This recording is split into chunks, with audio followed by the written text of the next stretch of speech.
Assalamualaikum warahmatullahi wabarakatuh. Alhamdulillah, semoga semua dalam keadaan sehat walafiat hendaknya. Saya Ustazah Bibi daripada kalangan anda yang mana anda tahu bahawa saya juga merupakan seorang ibu bapa dan seorang guru.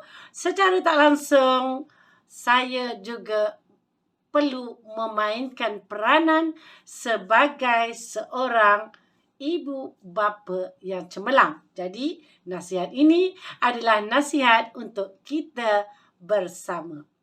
Kita tahu bahawa anak-anak merupakan anugerah yang Allah berikan kepada setiap ibu bapa yang telah berumah tangga, dan kita tahu bahawa mereka merupakan penyeri dan juga penghibur.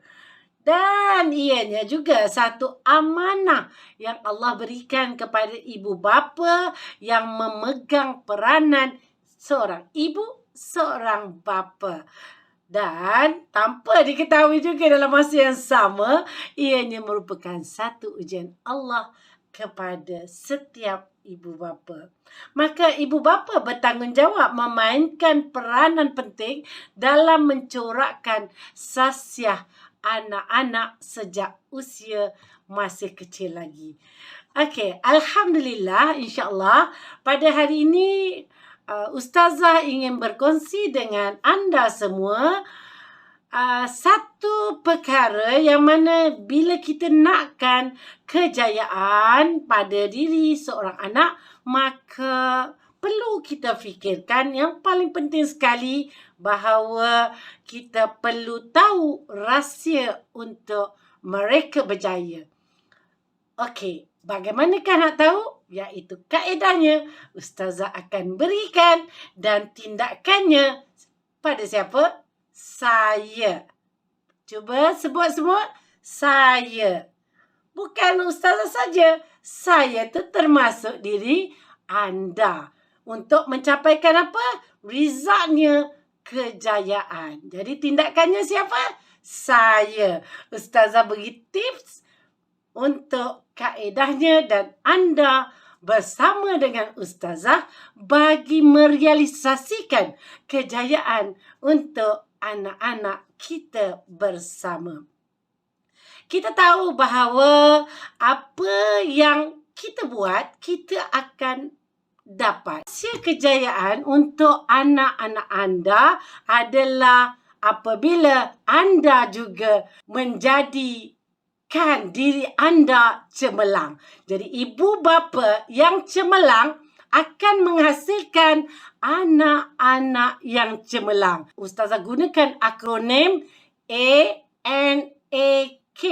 Anak. ANAK, anak. A maksudnya asuh. Jadi ibu bapa yang inginkan anak-anak cemerlang perlulah mengasuh mereka, mendidik mereka supaya mereka ini menjadi seorang yang berjaya. Bukan berjaya dari segi ilmu SPM sahaja, tetapi berjaya dari segi sudut adab, akidah dan juga kehidupan mereka. Jadi jangan fokus anak berjaya hingga sampai Menara Gading. Tetapi fokuskan mereka mempunyai akhlak yang cemerlang. Tapi pastikan mereka tetap menerima ilmu di sekolah-sekolah. Kenapa? Kerana sekolahlah satu institusi yang akan membantu mereka pendidikan secara formal. Pastikan ibu bapa semua, anak-anak hadir untuk belajar, menuntut ilmu secara istiqamah. Seterusnya, ibu bapa, kalau secara tak formalnya, panggillah anak dengan panggilan yang baik-baik. Contohnya, gunakan setiap perkataan ibu bapa, akhirkan dengan sayang.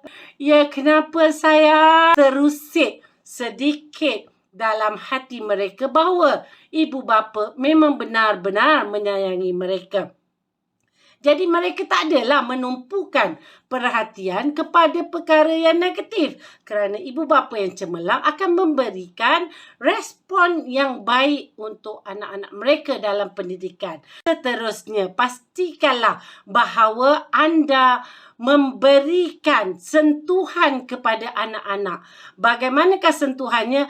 Peluklah mereka, dakaplah mereka. Dan bagi mereka yang mempunyai anak-anak Muslim, selawatkan mereka, usapkan mereka, ciumlah pipi kanan, pipi kiri dan juga dahi. Kerana itu yang diamalkan oleh Rasulullah sallallahu alaihi wasallam. Ibu bapa buat dulu, barulah anak-anak buat. Amalkan contoh yang baik. Berikanlah contoh yang baik-baik kepada anak-anak anda. Contohnya yang baik-baik, anda fikirkanlah sesuatu yang memberikan kebaikan. Jangan percayakan anak 100%. Maksudnya di sini bukan tak percaya apa. Kita tak nak mereka teruja dengan kehidupan dunia sampai terlupa dengan akhirat. Jadi bawakan mereka contoh yang baik.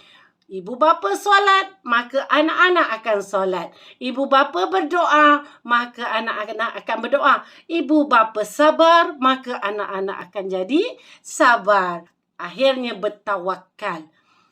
Dengan itu, pastikan bahawa anda semua menjadikan diri anda orang yang power dari segi keibubapaan. Anak-anak nak periksa ibu bapa. Tengok, semak. Apakah jadualnya? Kalau boleh puasa. Bagi yang berpuasa tambahan sekarang pada bulan Rejab, ambillah kelebihannya. Dengan itu, yang baik datangnya daripada Allah Subhanahu Wa Taala. Yang kurang adalah kelemahan ustazah. Ila liqa wa ma'assalamah. Jumpa lagi. Assalamualaikum. Senyum 3.